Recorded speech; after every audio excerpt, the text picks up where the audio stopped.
We'll get started now. All right, so I want to just take a moment and welcome everyone. Excited to have you guys on. Um, we'll probably have some people jump on in a couple minutes, and I just want to welcome everyone to Stewardship Made Simple. I'm just trying to get my screen. I don't see anyone. Do me a favor, just let me know in the comments if you guys see my slides. Um, Yep. Okay. Awesome. Awesome. Okay, great. You guys are seeing my slides. Fantastic. Fantastic. So today's goal is simple. When we talk about which have made simple, the goal isn't really about fundraising. This is about discipleship, right? The idea is that we're going to make sure that we help grow our resources by really growing the people. Um, And so, what you're going to learn by the end of today's 90 minutes, you're going to learn a proven discipleship path that turns non givers into consistent givers. You're going to learn how to grow giving without adding more to your plate. And then, what we kind of call a done for you strategy built for small churches. This is an interactive workshop. And so, you're going to see that there are going to be some moments where I'm going to ask some questions. Um, and so I'm gonna ask some questions. Would love for you to just take a moment in the chat, be able to answer some of those questions. And then at the very end of our training, I'm gonna just share with you an opportunity for us to take our training further, where I'll share with you about our program to help increase giving, utilizing discipleship pathways in your church. Okay. Um, so before we jump in, let me just pray and then we'll get ourselves started. Father, we just thank you for your goodness. We thank you for your mercies. We thank you for your grace, for all that you're doing in us and through us, God. We just pray that you would be high and lifted up, be glorified today. We invite your presence. We invite your leading in the matchless name of Jesus. Amen. Amen. Awesome. Awesome. Awesome. So again, I just want to take a moment as people are jumping on. Just want to take a moment and welcome everyone to Stewardship Made Simple. As I mentioned just a moment ago, I want this to kind of be an interactive. So there'll be moments where I'm asking questions, and there'll be some moments where you might have some questions. There's a chat box that you can utilize to, and to just kind of, to be able to interact and to connect. Um, Before we jump in, do me a favor in the chat, just kind of let me know where you guys are watching from. So you can go ahead and write into the chat, just kind of let me know where you guys are watching from. Gives me an idea of who's coming from where. Um, Let me know in the chat. Awesome. Pastor Kyle, you're from Washington, North Carolina. Fantastic. Pastor Edward got you from Montana. Awesome. Pastor Letha from Grand Rapids. Fantastic. Great, great, great to have you guys on. And as I mentioned, we're going to be spending some time talking not so much about fundraising, but we're going to spend some time talking about how to increase giving utilizing discipleship methods or discipleship and a discipleship approach. Pastor Don, great to have you watching from Brunswick, New Jersey. Hey, do me a favor. Also, let me know in the chat. Do you see my video? I just want to make sure you guys can see my video. I don't see my video, but I want to see if you guys can see my video. I don't see it. Um, Yep. Okay. Okay. Yep. You guys see me. Okay. Fantastic. Fantastic. Awesome. Okay. So as I mentioned earlier, by the end of this session, my goal is to be done by 1:30 the latest. I want to walk you through a proven discipleship process that's going to help you turn non-givers into consistent givers. I'm going to just show you a couple of different strategies and ideas on how to grow giving through really growing disciples. It is an interactive workshop. There are going to be some moments where I just kind of pause, try to get your feedback. And then, as I mentioned at the very end, I'm going to just give you an opportunity for us to work together. If you, after this training, if you feel like, man, I still need some help with implementing some of the things we talked about, Then at the very end of this presentation, I'll share with you what this looks like. Awesome. We've got Pastor from India. Fantastic. Fantastic to have you join us. And so do me a favor in the chat, just let me know which one of these best fits you. So, number one, your church, we don't really talk about giving, and so giving is inconsistent. Or number two, we talk about giving occasionally, but it's not leading to real growth. Number three, we already have regular giving moments, but we want to take it to the next level. Awesome. Pastor Kyle saying number three, Pastor Letha and Pastor Don number two, talk about giving occasionally. Pastor Edward number three, we already have regular giving moments, but we want to take it to the next level. Awesome, awesome, awesome. Okay, so real quick, just want to introduce myself to you. My name is Pastor Ariel. I'm a former discipleship pastor at a church called Christ Tabernacle. And I'm also the founder of Thrive Church Coaching. When I was on staff at Christ Tabernacle, and I don't know if this has ever happened to you, but every single summer, giving would go into a dive. By the time September rolled around, the church was in freeze mode, right? The pastors were in a position where we were told, hey, we're putting a freeze on budgets, pencils, pens, just anything that was needed. And then if there was ever a moment where we weren't going to make payroll, what would typically happen is the pastors were then asked to maybe wait a week or two. And I remember the first summer that happened to me. My wife had just given birth to our son. He was maybe about 5 months. And I was honestly freaked out because in my mind I'm thinking, we're doing pastory, we're working at a church, and it's not like we're making millions, and so it wasn't like we had this huge savings account.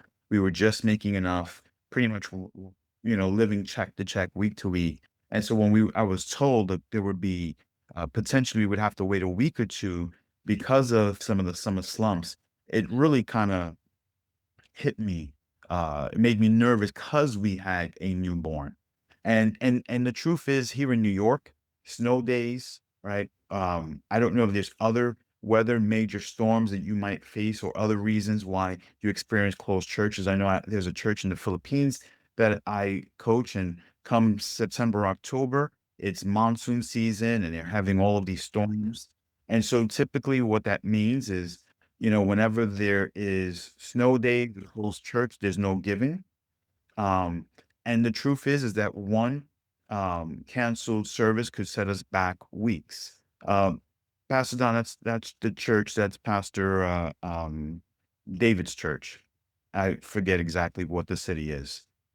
The church was growing, but giving didn't match. And I don't know if this has ever happened to you, where you see an increase in people who are actually coming to the services, right? You see an increase, but you don't necessarily see an increase in the giving. So the congregation or the attendance was increasing, but the giving itself wasn't increasing. And so we did some research and we started to find that young adults, they were coming to the church, but some of them were unemployed. Some of them were in transient positions. They weren't giving consistently. Older givers might have been leaving, the cold weather. They decided New York's not for me. And the truth was that the math wasn't really working. We were seeing increases in numbers, but we weren't always seeing an increase in the giving itself. And that kind of just caused some levels of concern and some levels really of stress, because we had things that we wanted to plan, especially as you start to hit into the fall. You're thinking Thanksgiving, you're thinking Christmas, you're thinking, hey, what kind of outreaches can we be doing? And we found ourselves in a position where we weren't always um, able to do all of those things. And so we quickly realized, as we started to look at certain things, is that our problem or our challenge was simply that the giving, we would view giving as a financial issue, right? We would have conversations with the congregation. We would do certain campaigns, and we realized that it wasn't just a financial issue. It was really a spiritual issue, right? It wasn't a money issue. It was more of a discipleship issue. People weren't giving because we hadn't discipled them into it, right? We didn't teach them Maybe we taught a little bit about stewardship and we talked a little bit about finances here and there, but there wasn't this in-depth ability to really change people's mindsets when it came to finances. And so we made it our business. We said, you know what, we're going to start teaching stewardship consistently. And so we made a change, right? We stopped waiting for the once a year giving sermon and we began integrating giving into our membership class. We started talking about giving in our discipleship materials. Our language from the platform began to change. When we would take our offering, we started to really approach our offering moments a bit differently. And we made it a norm to talk about generosity. So, in other words, it wasn't this exceptional thing or this awkward thing. It was, this is what we do. We give, right? We give and we serve the community by the way we give. Every time we give, it gives the ministry an opportunity to reach more people, to impact more people. And so giving started growing. Peace really started to replace panic for not just the people, but for the leadership. And over time, as I mentioned, giving started to increase. New givers started to step up. More people started reoccurring giving. But more than that, our leadership stopped panicking, right? We stopped being in this place where it was like, oh, the church is closed. What are we going to do? And we ended up having a place where there was an assuredness, there was a confidence, because we knew that there was a investment. It wasn't fear. We started to really trust in faith. We started to believe that God was developing something in the congregation, stirring something in them, and stirring something in the leadership. And as a result, we were able to develop some margin so that way when those tough moments did hit, we had something to rely on. And so every small church needs this, what I call a biblical giving system, not more pressure, right? Not more, well, I'm going to have a hard conversation with the congregation over, you know, um, during a sermon. It was more of, hey, we're trusting because we are investing consistently. Is this idea of creating momentum by pushing the wheel day in and day out, by making sure that people are growing in every aspect of their faith, and that included giving.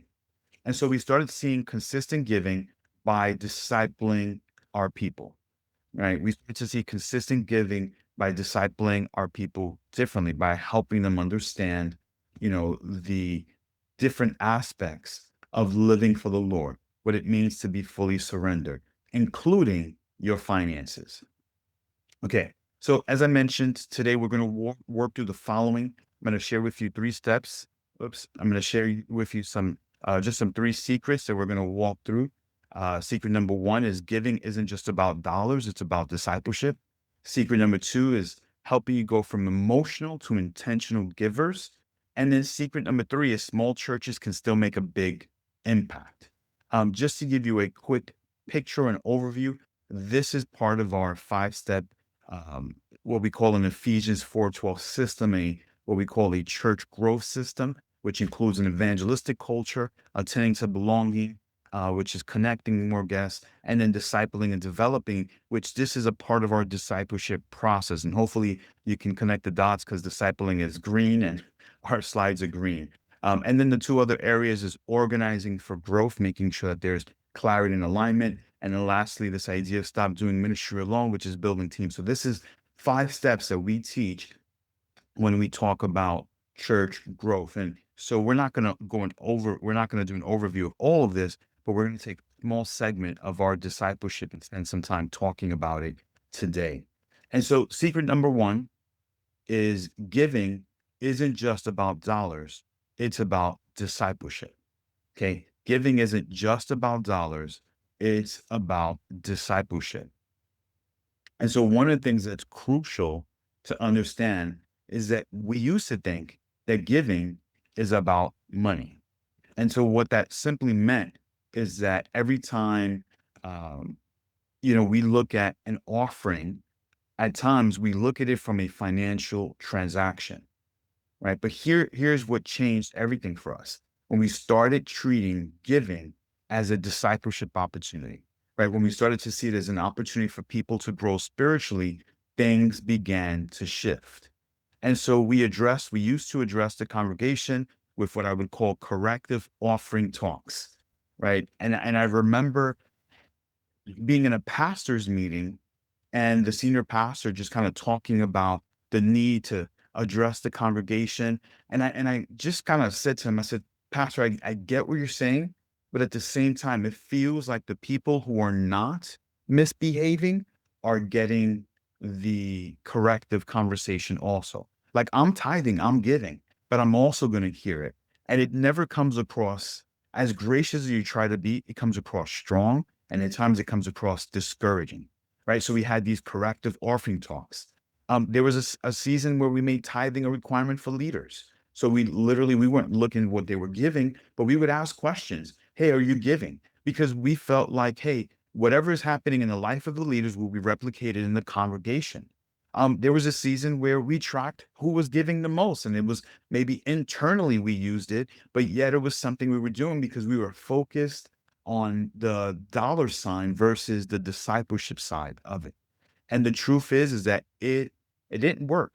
People just felt guilty, or people thought the church was money hungry.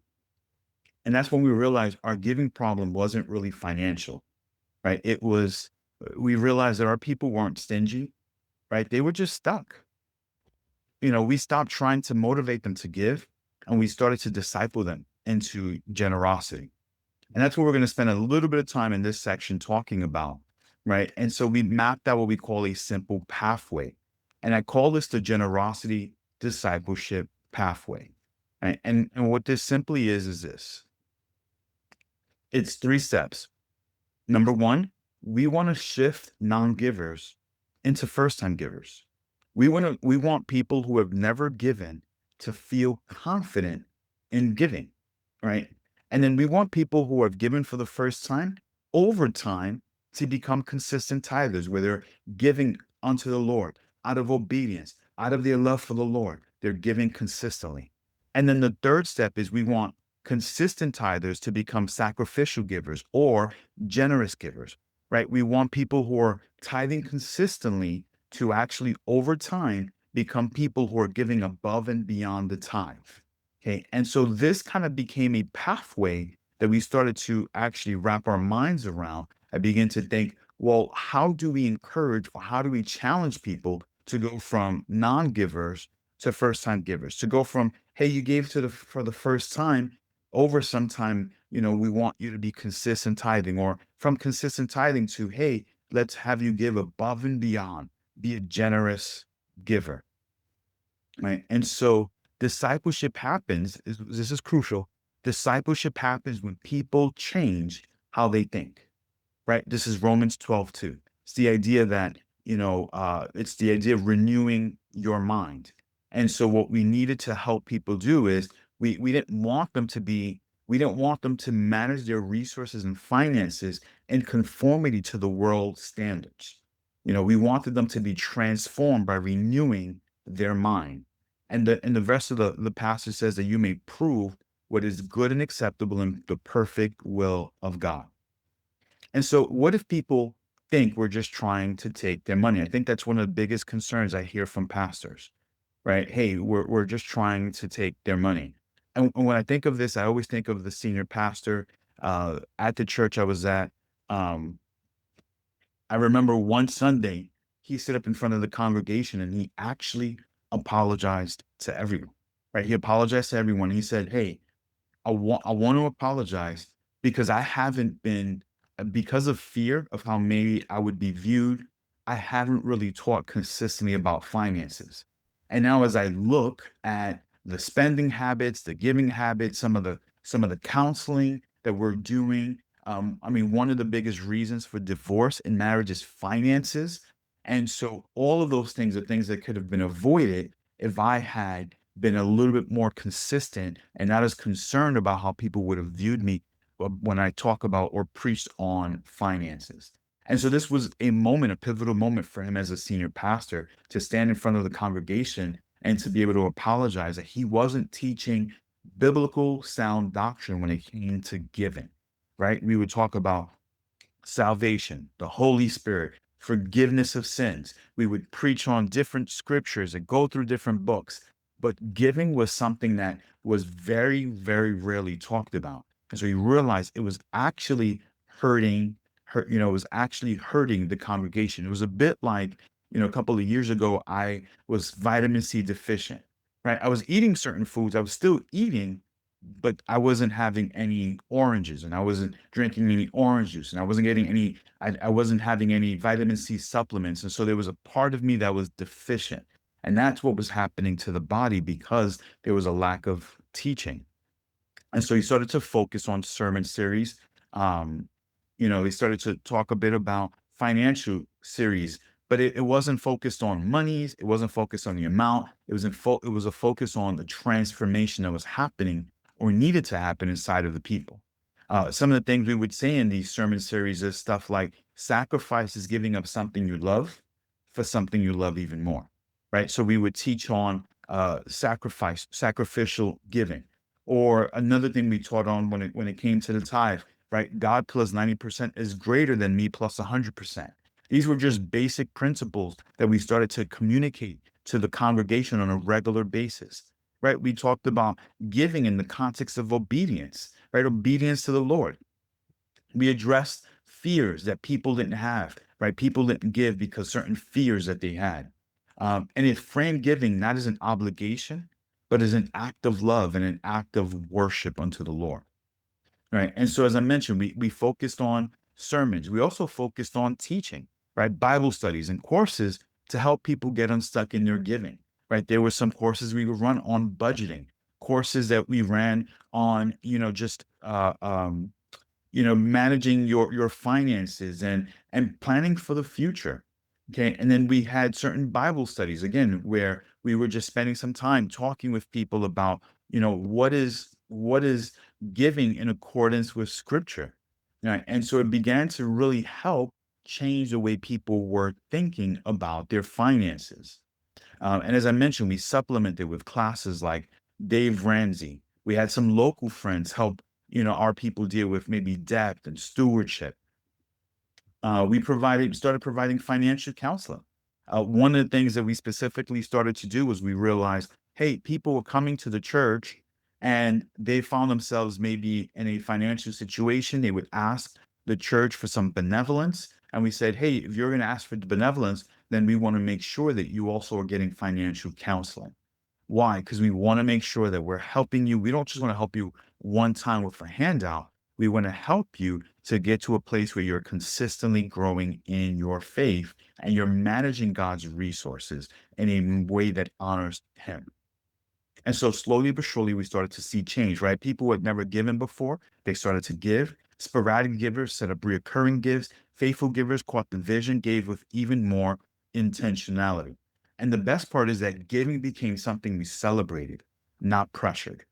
And that simple discipleship journey became the vehicle that transformed how our church viewed generosity, right? It wasn't just, about how much you gave. It was about how am I honoring the Lord? How am I serving the Lord in every aspect of my life, including the finances?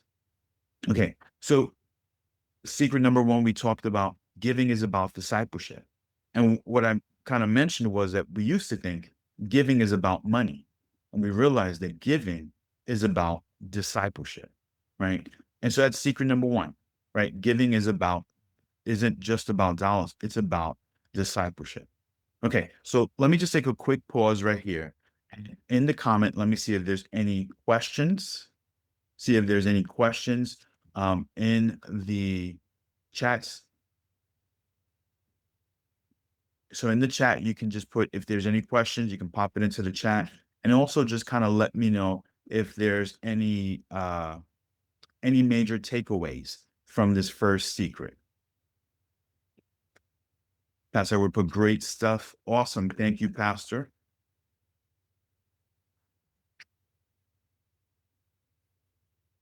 So any questions or any comments, you can go ahead, pop them into the chat.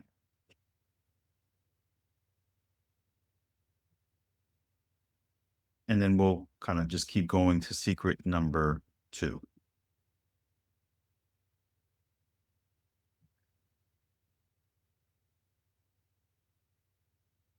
So Pastor Don, yeah, wrote, The idea is about discipleship ties it to relationship and not their own particularly financial state. Yeah, so part of the reason that there's truth behind that. Second, yes. So part of the reason, the truth behind it is that the reality is part of the tithe is based on a percentage, not an exact number. So if you make $10 a month, you can tithe a dollar. If you make $100 a month, you can tithe a dollar, right? So it's based on where you are, not necessarily a specific measurement. And so what discipleship does is it when we focus on discipleship, we're saying, hey, we're not just here because of um, a financial number that you're giving. We want to make sure that there is a consistency in your relationship with the Lord. So your giving should be an overflow of your relationship with the Lord, right? That's where we want to get to, where giving is an overflow. It's not just, a byproduct of certain mandates that we might put in place. You know, any other comments or questions? Just kind of pop them into the chat before we move into number two. The point of giving, Pastor Lee wrote, the point of giving is not an obligation, but a love to God is great. Yeah, I think it's an important thing, and it takes a little bit of pressure off of us because I get it. There are things we need to bring in, certain financial amounts. When you're leading a ministry, you feel the pressure, um, but it should be again, it should be an overflow from your relationship with the Lord. Okay, secret number two: from emotional to intentional givers. Okay, so I remember being in a situation. I was at a conference a couple of years ago, and this individual guy goes up to the platform and he starts to talk. He starts to take an offering talk, and he did honestly he did a phenomenal job.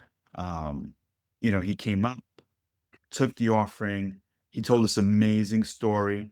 He did this, entire kind of song and dance and story, great points. And then he took the offering. And I remember the pastor next to me kind of leaned over and he said, man, this guy can take an offering. And I agreed. The problem was this is that most pastors, we struggle at fundraising. Right? It's not our norm. It's not something that we felt called to do. We didn't go into the ministry to do fundraising. We went into the ministry to raise disciples. And so I don't want you chasing emotions. I don't want you chasing goosebumps. I want you making disciples. All right. And so quick question, quick survey. What makes teaching on giving challenging to you? So either number one, I feel uncomfortable talking about money, right? I don't want to I don't want to seem pushy or greedy. Number two, I'm not tech savvy, super organized. So setting up systems or setting up the reoccurring giving and all that stuff feels overwhelming.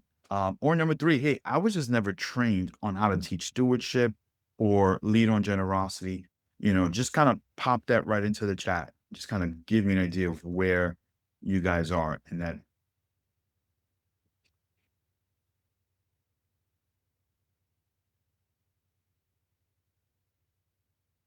So Pastor Column, is your number four, hey, you feel absolutely comfortable talking about giving. You're fine with it. Awesome. Awesome. Perfect. And there's some people who do, right? It comes natural, it comes easy, and that's fantastic. You know. So again, just real quick in the chat, just kind of let me know, hey, one, I feel uncomfortable talking about money. Two, I'm not tech savvy, super organized, so setting up, reoccurring giving and any of the other things.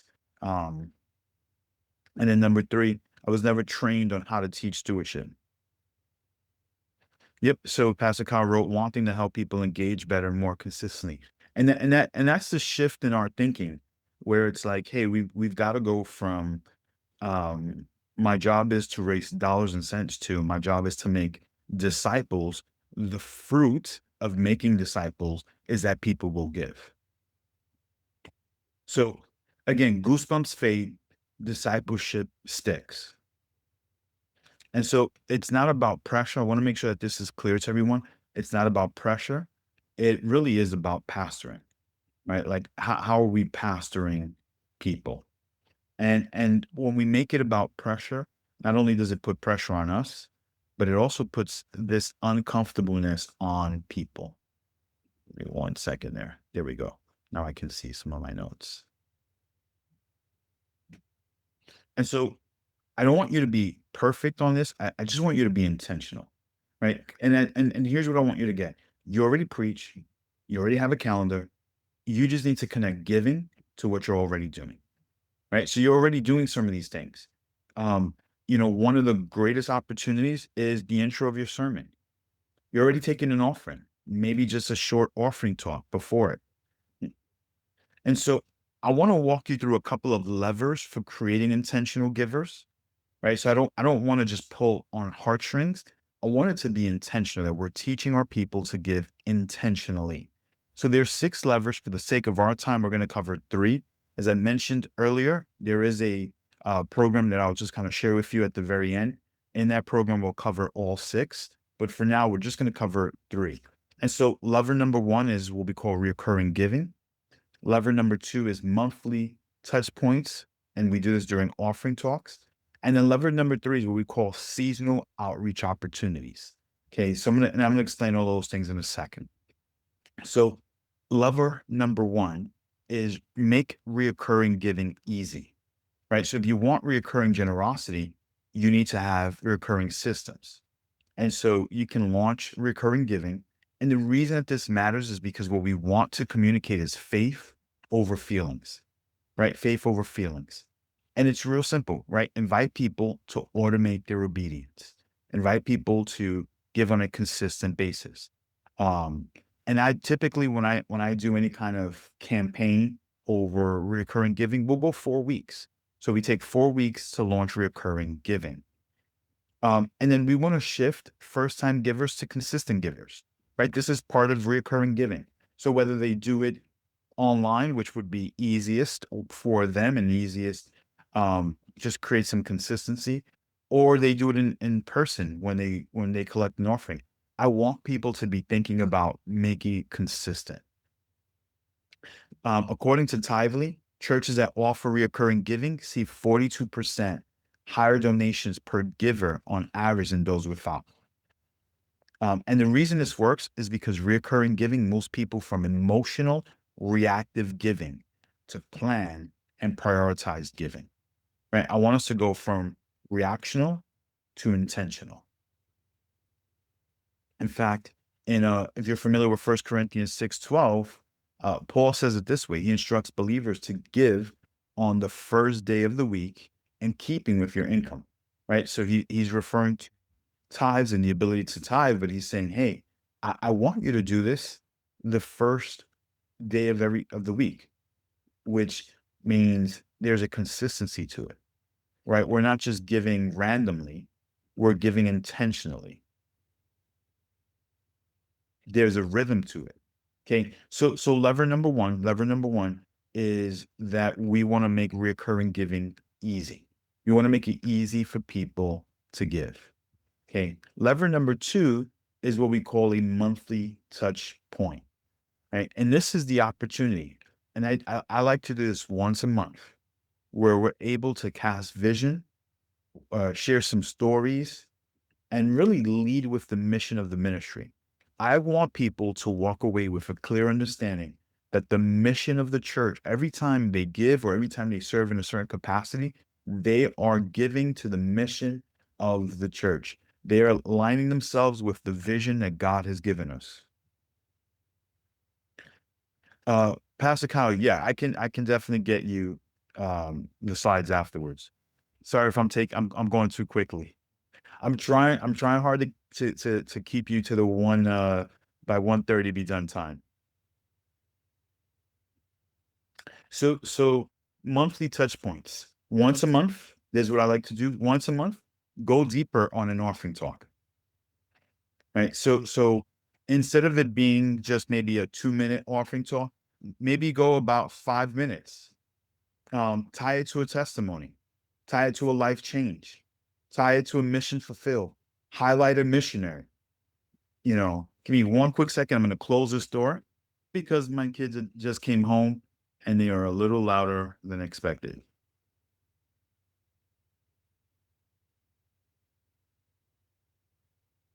I have a church in um, in Queens, and they're looking to begin really giving more towards they have like a missions, what do we call it, like a cure point, an orphanage that they want to support. Some they've got a couple of different locations, one in Guyana, another one in I think it was Swaziland that they were at. And so I said to them, hey guys, we definitely want to create consistent giving that's above and beyond. So we want to create some sort of offering that's going to go towards them. But we can do that in 2026. For right now, let's one Sunday out of the month, last Sunday out of the month, every single month. Let's take a moment where we highlight, what this missionary is doing. Maybe we have some video testimonies for some of the kids that are on the ground. There was a trip that one of the pastors did. Let's get some videos from it and show it. Why? Because we want to help the congregation see, hey, when you give, this is what it goes to, right? I'm trying to connect uh, their obedience to impact. I want them to see what it means to invest in the kingdom. Let me say it to you a little differently. This is communicating to the people that you are investing in good soil. And when you invest in good soil, you will reap a return. Right? That's what lever two it should be communicating on a monthly basis. And maybe it's during an offering talk. Maybe it's a letter that you send. I used to send out a quarterly letter. You can do it email. You can do it like shoot a quick video. You can do an actual letter that goes in the mail. But the idea is that on a consistent basis, you're communicating and helping people see how what they do, how what they give ties into the vision, ties into kingdom impact. Okay. The reason that it works is because consistent teaching reinforces vision, right? When people understand why generosity matters, they give more consistently and intentionally. In fact, research from Barna Group shows that vision, clarity, and ongoing discipleship are two of the top predictors of strong financial engagement in churches. In other words, when we're consistently clear on the vision and we are consistently talking to them about spiritual growth and spiritual matters, it leads to a strong financial engagement. Churches that consistently teach on giving throughout the year, not just a yearly stewardship sermon, create a culture where generosity is normalized and celebrated. Right? And that's what we want. We want people to feel giving is normal. Being generous is normal. We're called to do those things. Okay. So once a month, tell a story that ties giving to the mission. Okay. Lever number three is what we call seasonal outreach opportunities. And this is where we use our calendar, church calendar, or really social calendar to invite congregants to support community outreach, right? This is where we align giving with your calendar and your mission. What does that specifically mean? Well, there are natural rhythms between our church calendar and just our regular calendar that create opportunities. For example, Easter, right, comes every April, maybe sometimes March of the year. Back to school, Thanksgiving, Christmas. We used to do a Halloween alternative, what we would call a fall festival. Um, maybe there's something. You've got Mother's Day. All of these are opportunities, outreach opportunities that come at about the same time every single year. And so if we leverage giving, not just financially, to help our congregants to really participate in outreach. So again, a couple of quick examples. What if every August we had our congregation, we did a campaign? Well, August for us in New York, because school starts in September, but whenever school starts for you, a month before. So for us, August, we would start doing a 3 to 4 week campaign to our congregation, giving them a list of supplies. So when they went to get school supplies for their kids, they can also get school supplies for one extra kid. And as a church, we collected backpacks and we were able to give them to families that just didn't have, that might have been struggling financially. When we did a fall festival in October, again, kind of like a Halloween alternative, this was an outreach. We would collect candy for kids. November, you've got turkeys that we would be able to collect for families. You know, maybe for during Christmas, maybe there were some gifts that we would collect. I remember we did this. We had like this winter wonder festival thing that we did. I mean, we just pretty much had a tent and we brought in a guy who dressed up as Santa Claus. We gave out some gifts and we did it for people who were in shelters. And then after the dinner, the luncheon we had for them, there was our Christmas presentation and they went right into the service. And every single family got a gift. Their kids got a gift. But where did the gifts come from? Well, the generosity of the congregants. Some of them literally were going to the stores and buying gifts for these kids. Again, if you're doing an egg hunt, you can get your congregants to go and buy candy and then, help you pack the candy. Maybe for school, you've got some students, maybe some in the community. You can actually pull. One year, we had pulled some resources together and we provided a scholarship to this young lady who was going to college. Now, did it pay for her entire schooling? No, of course not. But here's what it did cover. It covered at least one or two books. I don't know, if you've gone to college before. When I was there, books were about $100 something for a textbook. And so this was covering some of the books.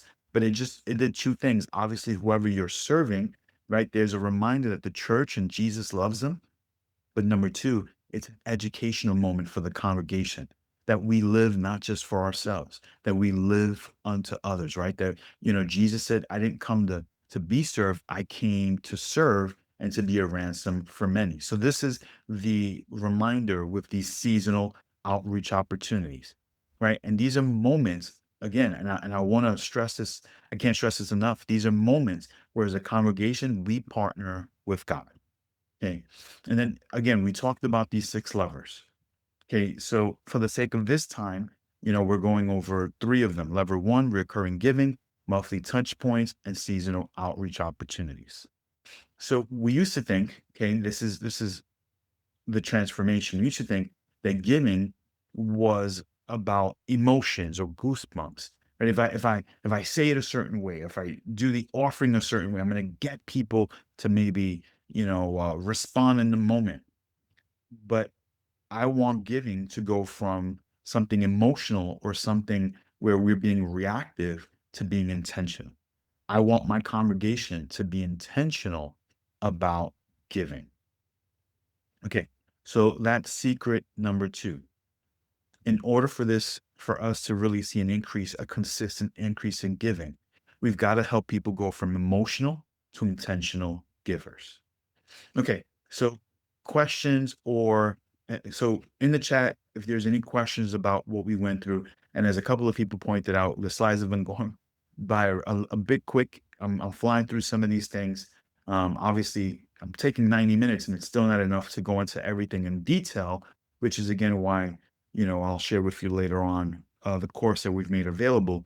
But I want to just make sure if there's any questions I can answer right now, just in the chat, go ahead, type it up.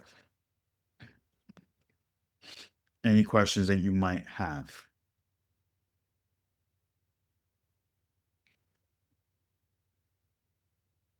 And if there's no questions, just take a moment. Biggest takeaway so far.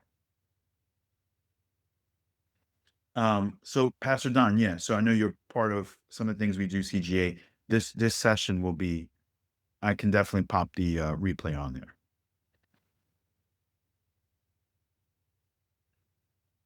Goosebumps fade, discipleship sticks.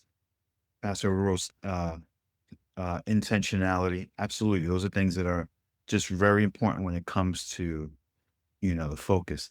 And the monthly touch points. Was this a teaching series moment? So the monthly touch points were not um they were not a special teaching series. It was just once a month we would do it. Now, if you're doing a sermon series, then I wouldn't do the monthly touch point. You know, you can definitely highlight some of these things and make it a part of the sermon. You can decide, you can play with it. I mean, as I think back, there were some moments where we did a monthly touch point and a sermon series.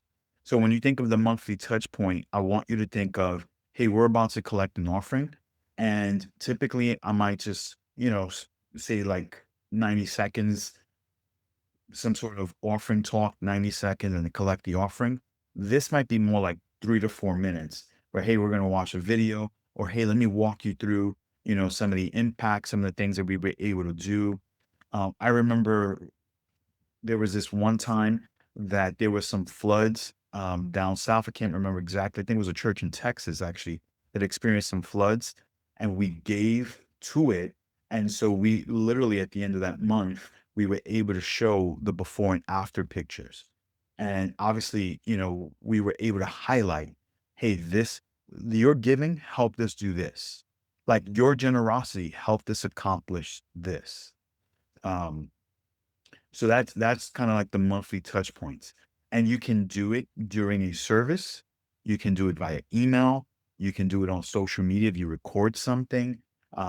It's just the idea of I want to continually celebrate the impact and outcome that is happening as a result of the generosity of the congregation. Pastor John wrote, special events cause a reason to give. At times, video is not as easy to show on social media. Yeah, it depends on what resources you have. Again, I'm giving suggestions and ideas. You pick and choose. It's the saying, you eat the meat, you spit out the bones. If it works and you're able to pull it off, fantastic. What I don't want is you getting stressed trying to do certain things a certain way and it not work for you. All right. Last secret number three, small church, big impact, right? Small church, big impact. Pastor just wrote, Pastor Lita wrote, great. So it's more of a celebratory moment on giving accomplishments. Yes. Yes. Think of it this way. Think of it as, I've got two boys. I've got a 13-year-old. I've got an 11-year-old now. And when they make their bed and I come in and say, guys, you did a great job. Right? I'm affirming some of the things that we were able to do. Or, if they helped with doing the dishes, and I'm like, guys, thank you so much. Right. Part of it, again, it's twofold. One, I'm celebrating the outcome, celebrating what God did, but I'm also taking a moment to celebrate what the person, right? Because if you celebrate the right behavior, it gets repeated. Okay. So that's kind of the concept of the idea behind it. Okay. Secret number three, small church, big impact. So I want to introduce you to Pastor Ruth, one of the pastors out in Jersey. I forget the town she's in. Um, um, she had a situation where um, her AC unit, it was heating and AC unit had gone down. And as a result, the sanctuary, um, the sanctuary had to be closed for almost 2 years. Their main worship space, it was too hot in the summer, too cold in the winter, and they were actually meeting in their children's space. And so just imagine what that does to the growth of a church when you're meeting in a children's space. It's not even that big. And the place that I think they had like 150 seat auditorium and you can't meet in there. I mean, it's discouraging to the pastor. People who might be visiting are like, this feels um disorganized, it doesn't feel right. And so it was a very difficult 2 years for them. And so, one of the biggest questions that they had was, well, how do we pay for this? And the key thing with this is that they didn't have funds, but they had people who had some faith. And so we actually used a simple framework. We did 4 weeks with them. And in those 4 weeks, every week they shared, well, week one, they actually shared an introduction to what they were planning on doing. They talked about the challenge and they tied the AC unit and the heating unit, not to something that the church wanted, but they tied it to this impedes our ability to reach the community. Okay, so it was very missional focused. Okay, people aren't looking to pay for your bills. Let's just be very clear. right? The congregation isn't looking to pay for your bills. Does the tithes and offering pay the bills? Yes. But when you come up with an issue like, man, we've got an AC unit and a heating unit that's not working, people aren't looking back and saying, oh, I can't wait to pay for that, because they're like, my AC unit isn't working either. In fact, I don't have an AC, and the heating in my house doesn't work. It's always cold. We got we're spending all this money on gas because we've got the oven on all the time to heat the house. Right. So they're looking at this and they're saying, hey, this is a novelty. This is a nice thing to do. This is an urgent thing. And so we needed them to understand that there was urgency behind it. And so the need of an AC unit and the need of a heating unit had to be communicated in a missional way, so that they understood that every day, every Sunday, that heating unit wasn't working, or that AC unit wasn't working, was another day that someone who could have heard the gospel would not enter into their building, would not get invited, would not come in. And so we needed this to be something that was of urgency to them.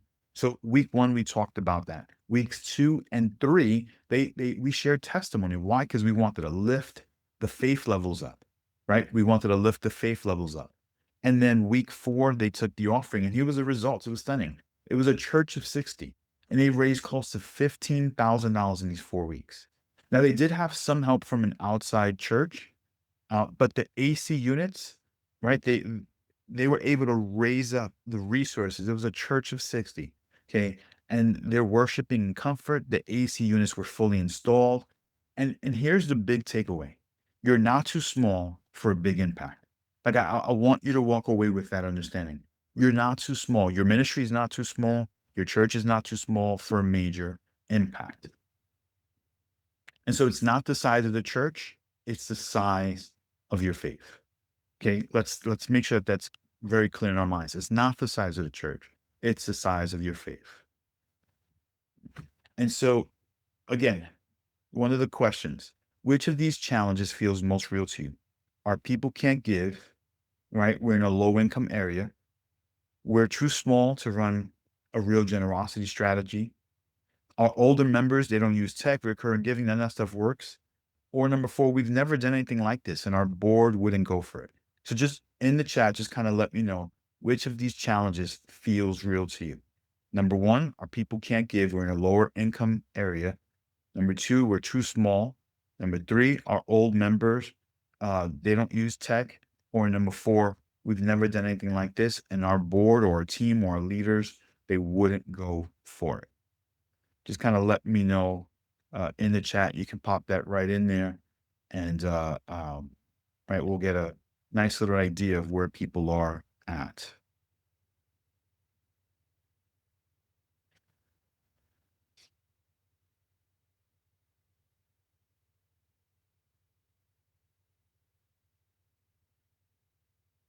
One of the two, possibly. Pastor Don wrote 2 and 3.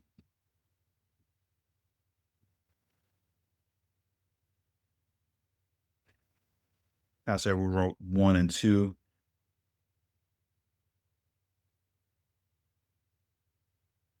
Okay, so here's one of the ways that small churches win.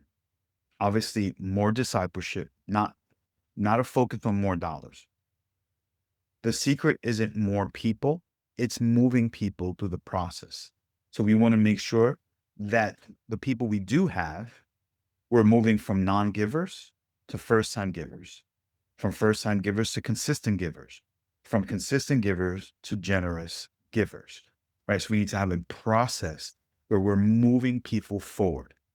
And as I mentioned before, one of the biggest ways that we move people forward is when there's belief shifts, changes in how we believe and how we view things.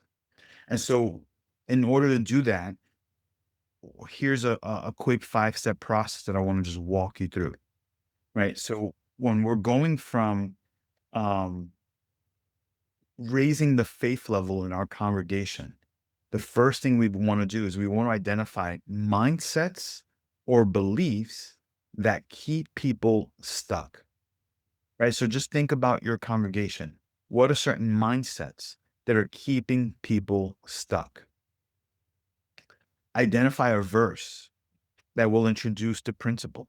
So if there's a verse or if there's something that, you just kind of feel addresses this mindset, then you want to be able to, and when I use the language mindset, this could be a false belief, it could be a lie that they believe, but there's find a verse and then communicate a story that shows how you learned this principle. Here's why story matters. Because when people are hearing you, they're hearing you through two filters. They're hearing through you intellectually and emotionally. And many times what happens is when they just hear you intellectually, meaning they're capturing what you're saying, but there's not an emotional connection to it, what happens is it doesn't stick. So we want to use story to help things stick to people. I like to use story in almost every time I teach, any kind of lesson I'm teaching. So about 2 weeks ago, preached at a church and I talked to one of the points that I made was I was teaching from the book of Amos, and there's a point, I think it's in chapter 7, where Amos is having a conversation with I'm going to call him a false priest, Amaziah, who was a priest in a temple that was from a golden calf in Bethel. Again, you got to have the full context. But and Amos says, "Hey, I'm not a professional prophet," and he just kind of makes this reference of, you know, "Hey, I didn't go to school for this. I was just called." And the premise that I said to people was, many of us, we disqualify ourselves because we don't have, um, we disqualify ourselves because we don't have a title. And I told the story of how when I first got saved, and when I first got saved, I said, "Hey, I remember sitting in the car of a friend who would constantly tell me, 'Bro, you're a Christian. You can't say that.'" And because I still had a potty mouth at that point. I was 16 years old when I first got saved, and the people, they started to connect with that story. And I said, I remember coming to the car one day so excited because I said, "Hey, I went through the whole day and I did not curse." And he just kinda looked at me like, "Awesome." But at that time, that's what I was celebrating. And it's because and what I was trying to communicate to them is that we're on a journey, and don't disqualify yourselves, right? Because you're on a journey. So that story of my journey helps people really solidify this idea. I'm on a journey. I can give myself grace. And so in the same way, when we're teaching a principle, take a moment, tell a story that helps people connect with the principle you're about to teach. One more story. Um, I'm sorry, let me go through this and then I'll give you an example of how I've done this in the past. So story that shows you learn the principle and then introduce the principle. Like be very clear on what it is. Make it like a one statement principle. And then give an action step. This is how you live the principle out. Okay. This process is what I use to be able to shift beliefs or mindsets in people. So let me give you an example. I was taking an offering one time, and one of the mindsets that I had identified is that people struggled to trust God because there was a gap between the promise when they received the promise and when they see the fulfillment of the promise. There's a gap, right? And so I introduced a verse where it said, God is not a man that he should lie. And then I told a story about my son when he was about 4 years old. My son used to love chicken parm. And I promised him that I was going to take him to a restaurant to have chicken parm. So that was a Sunday. Monday, he wakes up and he's like, "Is today the day we're going to chicken parm?" And I was like, "Buddy, not today. Today is Monday. Okay. I told you Saturday." Now he was only 4. He didn't really have a concept of time fully yet. And he walks away, "Chicken parm. Yeah, yeah." Tuesday comes and he asks me, "Is today the day we're going to go have chicken parm?" And then Wednesday comes. "Is today the day?" I'm like, "No, buddy. And then Thursday, "Is today the day, Dad, we're gonna have chicken parm?" I'm like, "Buddy, if you ask me again, we're not gonna have chicken parm." And then Friday, "Is today the day, Dad?" I'm like, "No, today's not the day." And then Saturday, he finally comes back, "Is today the day, Dad, we're gonna have chicken parm?" I'm like, "Today's the day." Right? And what my son knew that I think sometimes we forget, because his father promised, even though there was a delay, even though the fulfillment wasn't instant, he was able to trust that because his father promised, his father would actually fulfill the promise. Right. And that's when this is where now, like, here's the principle. Because we know the character of God, we can trust his promises will come true. It will come to pass. And so now the action step, as we prepare to give, I want us to give out of a place of confidence that our God will do what he said he will do. Okay. Does that make sense? That was an example of how I utilize story to teach, to help people understand principle and how to apply the principle. Why? Because I'm trying to shift beliefs. Okay. So again, discipleship pathway works in any context, right? Because we want to go from non-givers to first time givers to consistent givers to sacrificial givers.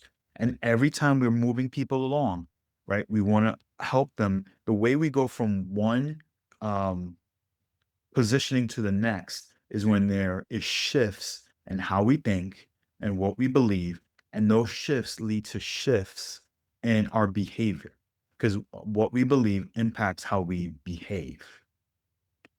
Okay, so small church, big impact. Used to think we need to increase the size of our congregation, and I'm not saying don't not increase, like go for it, reach more people. But in order to make a greater impact, you can begin making a greater impact right now, right?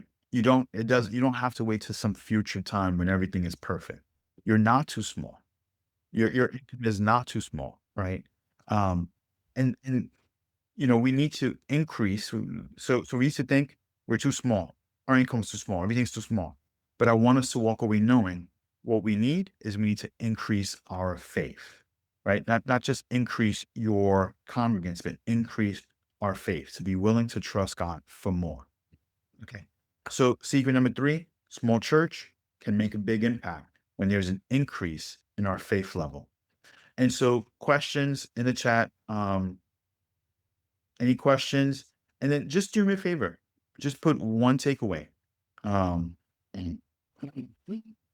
aha moment. We can trust God in the in between. This will be first giving series. I love it. Boom. I love that. God gave you a series that you can go ahead and go with. I love it. Pass it around to me. The best thing you taught on for me in a long while, since many things were things you taught before. Love today. Awesome. I don't normally spend a lot of time talking about offering and giving and stuff, but in the last couple of weeks, I've had a lot of pastor friends who have talked to me about some of the challenges they were facing. And so I said, hey, let me just do, some short training on this. Okay. Um, the use of stories. Awesome, Pastor Michael. Awesome. Using stories to be able to just communicate. Pastors I wrote like the idea not too small for we need more faith since I believe strongly in faith that resonates. Fantastic. Fantastic. So let me quickly recap and I'm really gonna do my best to be done in the next 23 minutes. So secret number one, giving isn't just about dollars, it's about discipleship. And we used to think giving is about money. Now we know giving is about discipleship. Secret number two, we want to go from emotional to intentional givers. We used to think giving is about emotions, right? Goosebumps. And now we know giving is about being intentional. Secret number three, small church, big impact, right? Where we used to think that, we had to increase the size of a congregation to really make an impact. And I want to challenge you to actually think that if I can just increase the size of our faith to believe God for more. Okay. So just before we kind of end our time, do me a favor, quick, biggest takeaway from our session today. Um, your biggest takeaway.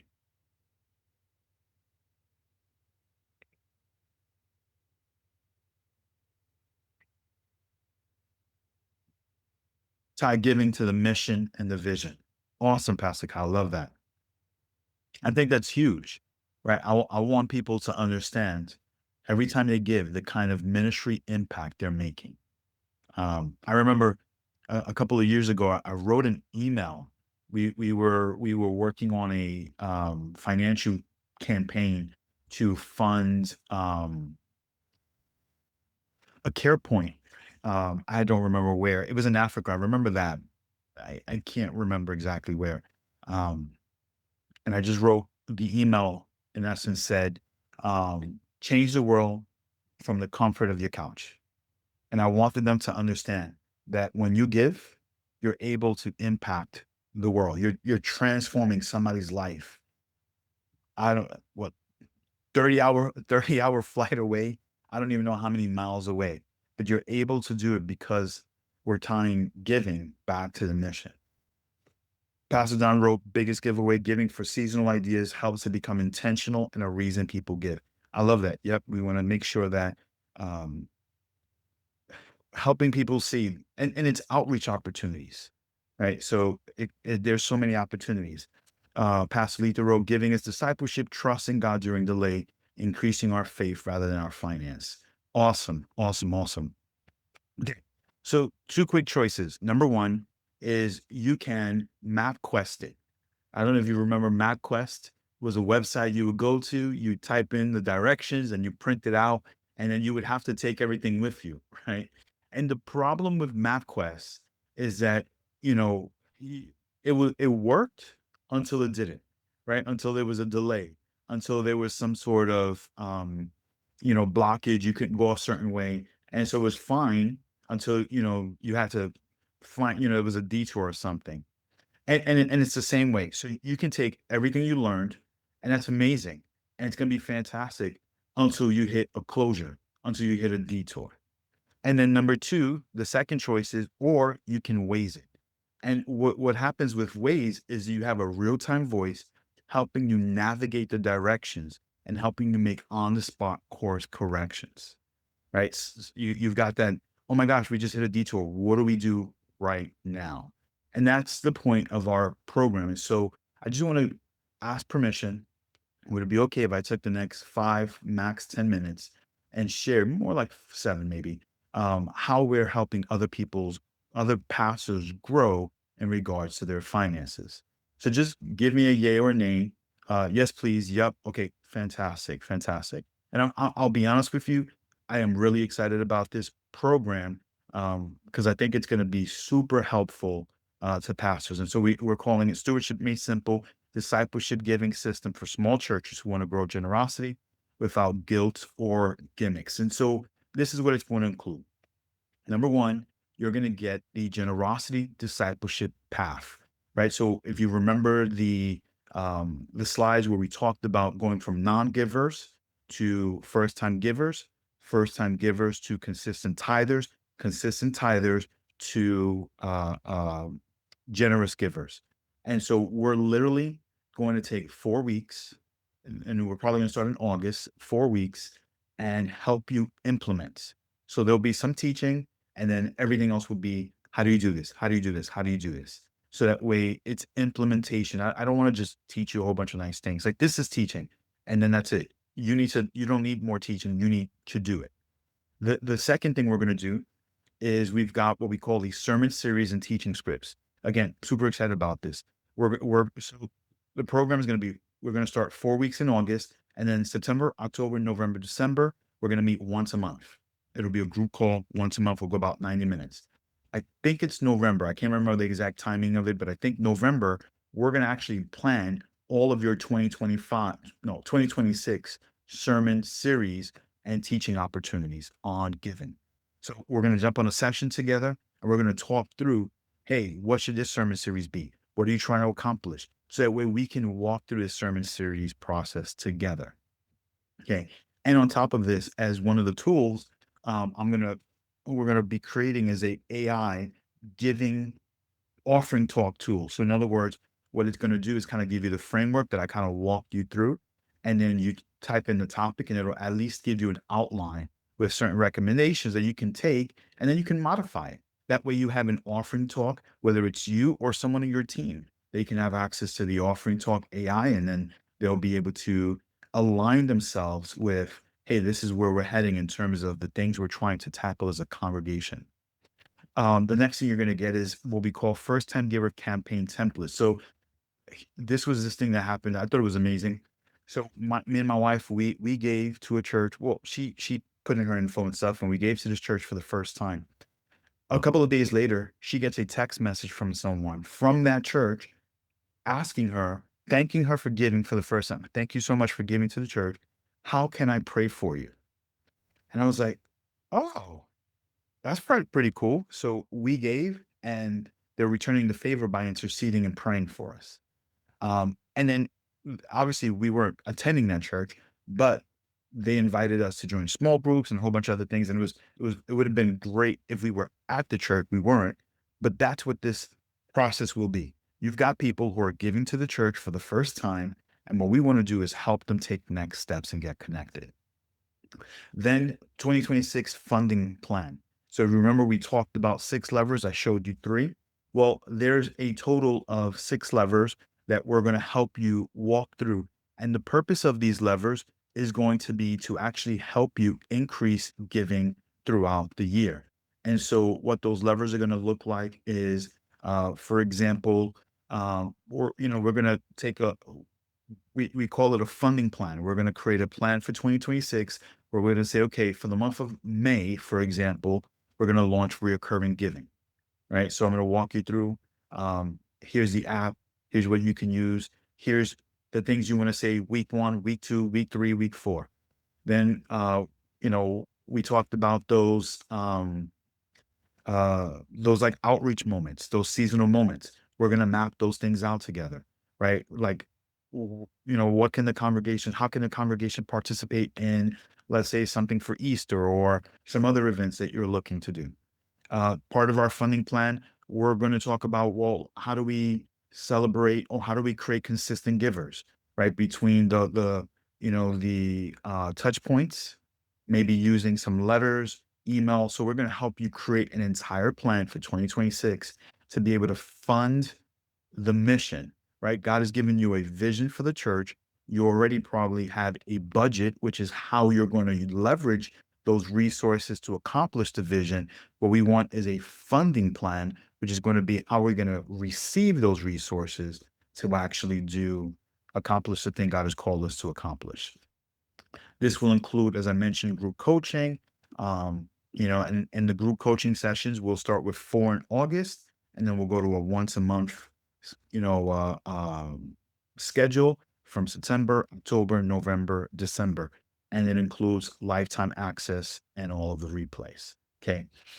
So all of these things, when you look at all the stuff that we're looking to do in terms of increasing your giving, it's worth a total value of about $4,482. My guarantee is that if you have at least 20 people who give in your church, by December of 2025, we're going to help you see an increase of $5,000, or we're going to work with you personally until you do. Okay. So if, for example, by December 31st, 2025, you do not reach the $5,000, then what we'll do is starting January, we'll work one-on-one until you see that increase. Okay. Um, Stewardship Made Simple will one day be, right now it's a beta program. When we go live and we are making it available, it'll be a total of 582 or one payment of 497, right? That's what our long-term goal will be. But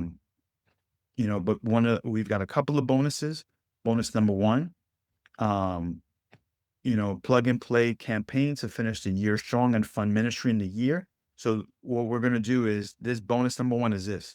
Starting September, we want to come up with a year-end offering campaign. So that way, when December comes around, we can take a final offering that's going to help us cover the cost of Christmas, Thanksgiving, right? I love a year-end offering to help cover all of our outreach. Number 2, we mentioned, I haven't mentioned, but bonus number 2, this is be a kit to just emails, follow-up scripts to just help us to just continue to follow up with people. And then here's a fast acting bonus. Okay. If you join today and you pay in full, right? You're going to actually get $200 off. So instead of 497, it's 297. And you're going to get two private giving strategy calls. So we'll have a call in September as we're launching the year-end offering, and then we'll have another call in November 101 to make sure that we are good with our funding plan for 2026. Okay. Okay. So you can join today. 6 payments of $97, 582, or one payment of 297, right? That's with the $200 off if you join today and pay in full. Okay. Again, and this is just an overview of the schedule. August, we're going to go through 4 weeks. Generosity, discipleship path that we talked about. September, we're going to do the year-end giving. October, we're going to start the conversation over the funding plan. November, we're going to start planning out your giving sermon series for 2026.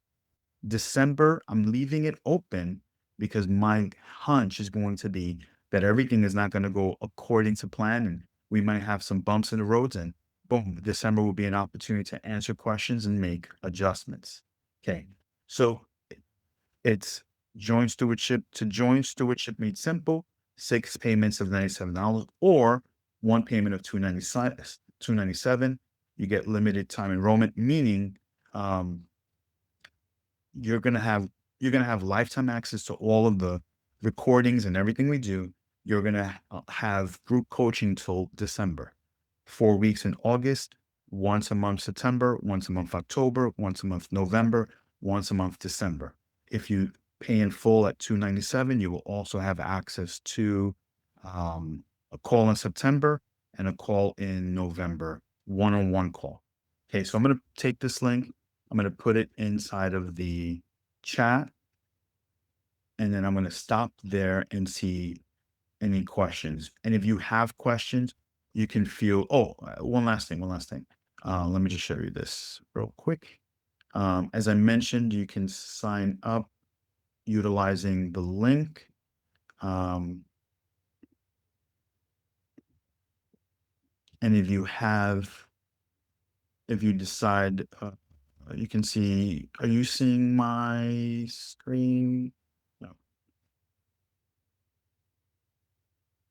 Pastor Don, I'll message you privately the answer to that. I'm doing something for another pastor in a similar position, so give me a moment on that. Um, so what I do want you to know is that if you want to take advantage of the 297, you can always go through PayPal. They have like PayPal credit. You can pay them whatever 297 breaks down into like 6 months of payments through PayPal. Or you can use any one of these. I think it's Klarna that would break it down into like 4 interest-free payments of $74 or something like that in order for you to take advantage of the 297. So if you want to take advantage that way, you can absolutely do that. Okay, so I'm going to stop here. Questions, comments, and for the next 10 minutes, if you've got questions, feel free to just unmute yourself and you can ask your questions that way.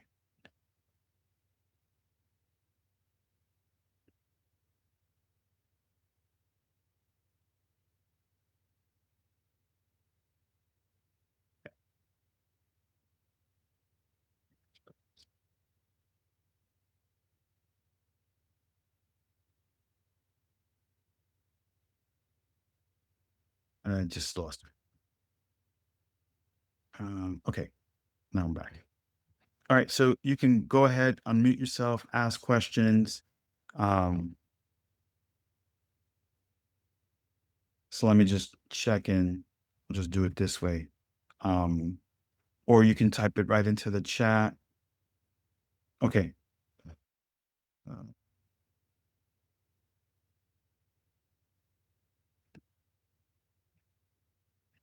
okay, Pastor Lito, be in touch. Pastor, again, I would appreciate slides. Yep, I can definitely send the slides. All right, so awesome. Pastor Kyle, thank you for that. Glad you were on with us today. And again, if there's any questions, you can absolutely just ask away. Just go ahead and mute yourself, and if there's no questions, then we'll call it an afternoon.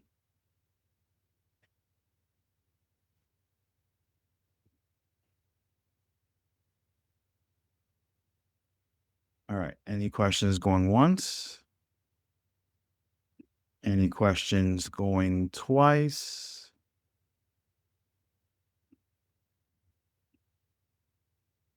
All right. Awesome. Well, Father, we just thank you for this time. We pray that you would be high and lifted up. Thank you for all that you're doing. Be glorified, we just pray, in the matchless name of Jesus. Amen. Awesome, guys. Have a fantastic afternoon and appreciate you guys. Thank you for all, for your time, your attention, and have a great one.